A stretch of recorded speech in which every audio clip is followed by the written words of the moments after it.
Today we're working in Blender 2.5 Beta, Blender 2.56.0 to be exact, and we're going to make double-sided playing cards and make a little animation out of them. Here is an example of an animation I already rendered out. Pretty simple. So let's get started. We have our default scene here. I'm going to grab this and just split my screen here. And I'm going to hit 1 on the number pad to go into front view here, 5 to go into non-perspective mode, and Z to go into wireframe mode. I'm now going to hit Tab to go into edit mode, A to unselect all, B to box select. I'm going to choose the top 4 vertices here. Now I'm going to pull this out a little bit and go over to materials. We already have a default material here. We'll hit here to change color. We'll make it blue. You won't see this in the render. It's just for our viewing while we're editing. We'll go over to textures, and we're going to hit type. We'll go up to image or movie. We'll now go to open and choose an image that I have downloaded from a Google search of bicycle playing cards.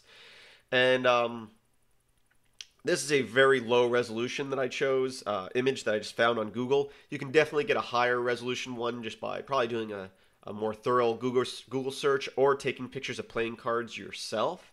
But the final rendering of this actually looked fine, and this is just a tutorial, so I just used the low resolution one. I'm also going to hit this little button here, which will package that image into our Blender file, so no matter where the Blender file goes, that image goes with it. You can see right here the image size, very, very low resolution. So now we have our top of our cube. Now let's hit A, B, bottom select. We'll go to materials again. We'll add a new material here, add a new material here. We'll make this material red. We will go to textures. We will add a new texture. And we will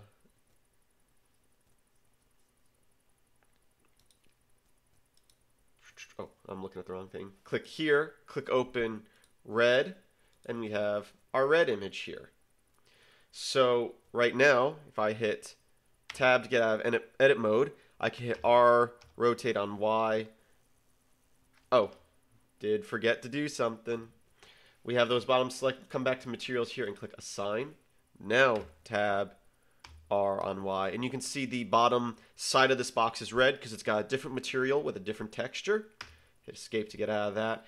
Now we will hit, with the cube selected and we're not in edit mode, we'll hit we will hit S for scale, Z for Z axis, and we'll hit 0 and enter to make that cube flat. But if I rotate this, you'll see that it is still red on one side and blue on the other. Now I'll hit 7 on my number pad to go into top view. S, Y to scale on the Y axis. And we'll just shape it so it's like a playing card. We'll hit F12 at this point, and you can see playing card blue on this side. We'll rotate it around like so. Rotate it a little bit further. And we'll hit F12, and you can see it's red on the other side. I'm going to hit Control Z to get that back to being flat. The only thing is, when we run this out, you'll see that the corners are very pointy, and playing cards are usually rounded on the corners. So let's round those corners, and there's probably a few different ways to do this. This is how I'm going to do it. Tab in edit mode, A until you select all. I'm going to hit spacebar, sub, and choose subdivide, and I'm going to change the number of cuts up to 2. Then I'm going to A to unselect all, B to box select, and select these middle 2 rows of, or middle 2 columns of vertices. Sure. We're going to hit S, X to scale on the X-axis and move it out like so. A to unselect all, B to select these. Then we're going to hit S and Y to scale on the Y-axis, and we'll move these ones up like so. Now we'll hit Tab to get out of edit mode, and we will come over here to modifiers, the little wrench here, and choose Add Subsurface, and there we go. We have a nice playing card with rounded edges. As I said, there's probably a few different ways to do that, maybe better ways, but this way works. Now that we have a playing card, how we like it, let's add a new scene. We'll say add, and we'll say full copy. That way, if we screw things up, because we're going to do an animation now, we can still go back to that default scene and get that plain default cube. You could also just copy the cube to another layer, I suppose, but I like making new scenes for some reason. I think it makes your blend file a lot bigger. Anyway, I'm going to hit spacebar and type in plane. We're going to add a plane, and we will scale it up. We will choose our card now, rotate Z 90, so our cards turn this way. I am now going to go into front view, grab this, move it up on the Z-axis, rotate it. Now we're going to change our Blender render to Blender game so that we're using game physics when we come to our physics window over here. I'm going to change this to rigid body. And I'm going to add a collision bounds, and I'm going to turn it to convex hull. Box just doesn't seem to put out enough collision detection, and it tends to fall through the plane, which it probably still might do right now when I hit P. Ah, it didn't. Interesting. Okay. If it does still fall through the plane, you can change things like dampening, and it will help prevent that. Let's make a few more playing cards here. I'm just hitting Shift D to clone it. We'll hit P, and you can see they are all bouncing off each other. That's fine. We can try turning up the dampening. So let's delete those copies, turn up the dampening a little bit, and see if that will help prevent bouncing. Yes. Now you'll notice the cards are kind of not lying right on top of each other. Let's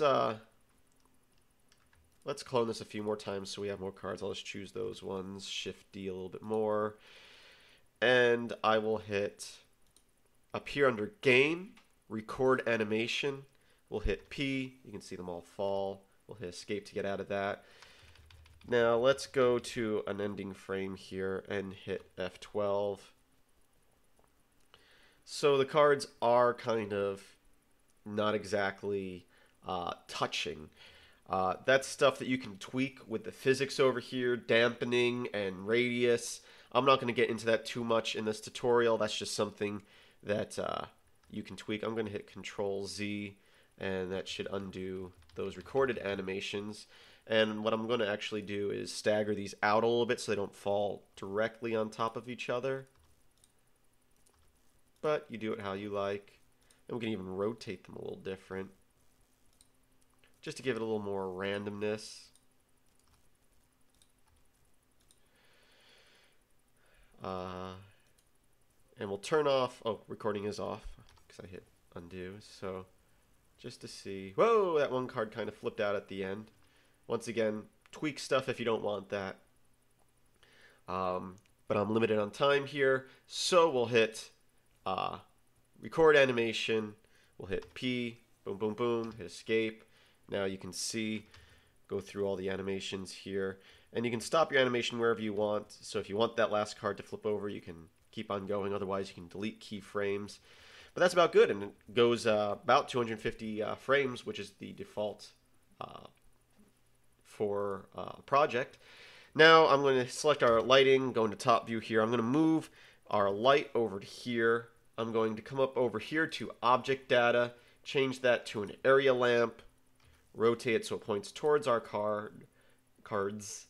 And I'm going to move the distance down until you see the line in that top view from the light gets to about where the cards are. I'm going to turn size of this lamp up to 2 and samples up to 8. This will give us more of a soft shadow. Just tweak those numbers so you get how you like. And we will hit F12 and see how that looks. Using the the higher sampling will cause a slower resolution or rendering, as you can see. That shadow doesn't look perfect there. Let's see how it looks when we go forward a few frames.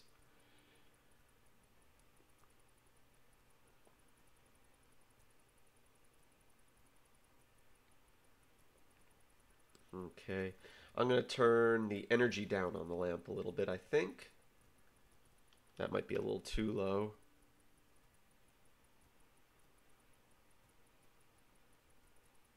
Okay. So we're looking all right. The shadows could use a little more work. Go ahead and just adjust the size and the sampling as you would like, and until you get what you like, I'll render out this animation and put it at the end of the video. I thank you for watching. Also, check out the links in the description. The top link will have a link. It will be a link to a post on my site where there'll be this video, some renders, and also the two sample blend files that you can download and have a look at. I thank you for watching, and have a great day. Now you'll notice in our final render that the collision detection isn't perfect. The cards are going through each other a little bit, but just play around with those settings and tweak them a little bit so you get them how you like them.